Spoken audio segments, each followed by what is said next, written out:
ഇന്ന് നമ്മുടെ മലയാളത്തിലെ നടൻ സിദ്ദിഖ് VD സതീശനെ അനുകൂലിച്ചുകൊണ്ടൊരു പോസ്റ്റ് ഇടുന്നുണ്ട്. ഫേസ്ബുക്കിലാണ് ഇട്ടത്. അത് വളരെ ഇൻട്രസ്റ്റിംഗ് ആണ്. നമുക്ക് വായിക്കാം.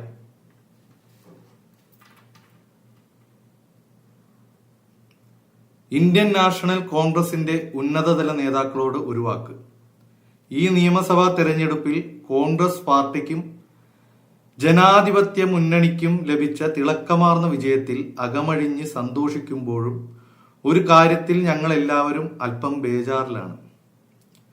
ശ്രീ പിണറായി വിജയനോടും അദ്ദേഹത്തിന്റെ ജനവിരുദ്ധ നിലപാടുകളോടുമുള്ള എതിർപ്പാണ് കോൺഗ്രസ് ഇത്തവണ നേടിയ വിജയത്തിന്റെ പ്രധാന കാരണം എന്ന് നിങ്ങൾ വിശ്വസിക്കുന്നുണ്ടെങ്കിലും ഞങ്ങളെ നയിക്കാൻ പ്രാപ്തനായ ഒരു നേതാവുണ്ടെന്ന ഉറച്ച ഒരു വിശ്വാസം കൂടെ ഈ വിജയത്തിന്റെ പിന്നിലുണ്ട് എന്ന കാര്യം ആരും വിസ്മരിക്കരുത്. ഈ തെരഞ്ഞെടുപ്പിൽ 100-ലധികം സീറ്റിൽ വിജയിച്ചു UDF അധികാരത്തിൽ വരും, ഇല്ലെങ്കിൽ ഞാൻ രാഷ്ട്രീയ വനവാസത്തിന് പോകുമെന്ന് ചങ്കുറപ്പോടെ പറഞ്ഞ ഒരു നേതാവ്, ഒരു സാമുദായിക നേതാക്കളുടെയും തിണ്ണ നിരങ്ങാത്ത ഒരാളുടെയും ഭീഷണിക്ക് വഴങ്ങാത്ത ഒരു നിലപാടെടുത്താൽ അതിൽ ഉറച്ചു നിൽക്കുന്ന മതനിരപേക്ഷത ഉയർത്തിപ്പിടിക്കുന്ന ഒരേ ഒരു നേതാവ് അദ്ദേഹമായിരിക്കും. ഞങ്ങളുടെ അടുത്ത മുഖ്യമന്ത്രി എന്ന് ഉറച്ചു വിശ്വസിച്ചിരുന്നു ഇവിടുത്തെ ഓരോ സാധാരണക്കാരനും. ആ വിശ്വാസം തകർക്കരുത്.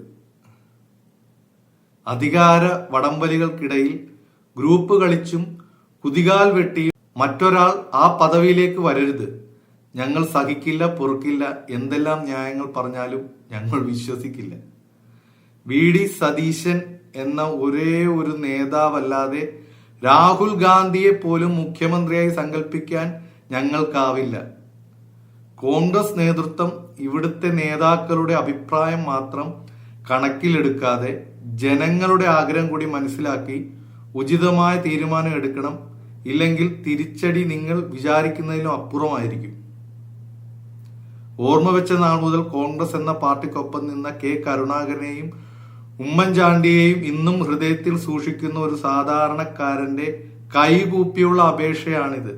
മുഖ്യമന്ത്രി എന്ന സ്ഥാനത്തേക്ക് ഒരേ ഒരു പേര് മാത്രം, VD സതീശൻ എന്ന ജനനായകന്റെ പേര്. നല്ലത് വരട്ടെ, നല്ലതേ വരാവൂ.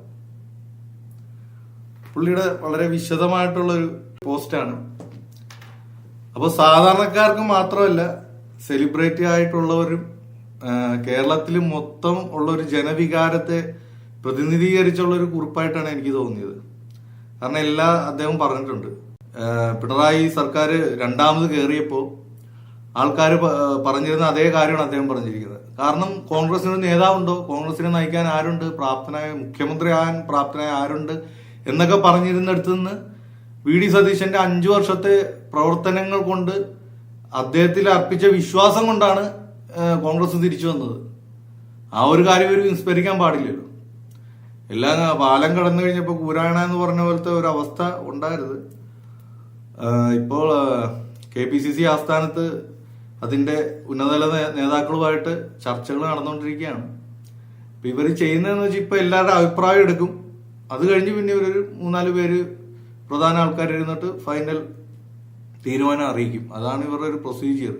MLA-മാരുടെയും അതാത് നേതാക്കന്മാരുടെ നിലപാട് വെക്കുക അവർ ചോദിച്ചിട്ട് പിന്നീട് അവര് ഡൽഹിക്ക് പോയിട്ട് അവിടെ നിന്നായിരിക്കും തീരുമാനം അറിയിക്കുക. അപ്പോൾ VD സതീശന്റെ നിലപാട് അറിയിച്ചിരിക്കുന്നത് ഇങ്ങനെയാണെന്നാണ് അറിയാൻ കഴിഞ്ഞത്. മുഖ്യമന്ത്രി പദം ഇല്ലെങ്കിൽ മന്ത്രിസഭയിൽ വേറെ ഒരു പദവി വഹിക്കാനും ഞാൻ ഉണ്ടാവില്ല എന്നൊരു നിലപാടാണ് അദ്ദേഹം അറിയിച്ചതെന്നാണ് അറിയാൻ കഴിഞ്ഞത്. അതിന് സാധ്യതയുണ്ട്. മുസ്ലിം ലീഗ് അദ്ദേഹത്തിന് ഫുൾ സപ്പോർട്ടാണെന്നാണ് അറിയാൻ കഴിഞ്ഞത്. അപ്പോൾ അല്ലെങ്കിൽ വളരെ നിരാശജനകമായ ഒരു സംഭവമായിരിക്കും. VD സതീശൻ മുഖ്യമന്ത്രി ആയില്ലെങ്കിൽ കേരളത്തിൽ വളരെ നിരാശാജനകമായ ഒരു സർക്കാരായിരിക്കും വരാൻ പോകുന്നത്. കാരണം നമ്മളെല്ലാം ആവേശത്തോടു കൂടിയാണ് അദ്ദേഹം മുഖ്യമന്ത്രിയാകുന്നത് സ്വപ്നം കണ്ടിരുന്നത്. VD സതീശൻ തന്നെ മുഖ്യമന്ത്രി ആകട്ടെ എന്ന് നമുക്ക് പ്രത്യാശിക്കാം. അതിനുവേണ്ടി പ്രാർത്ഥിക്കാം എന്നേ ഇപ്പൊ പറയാൻ പറ്റുള്ളൂ. ഓക്കെ.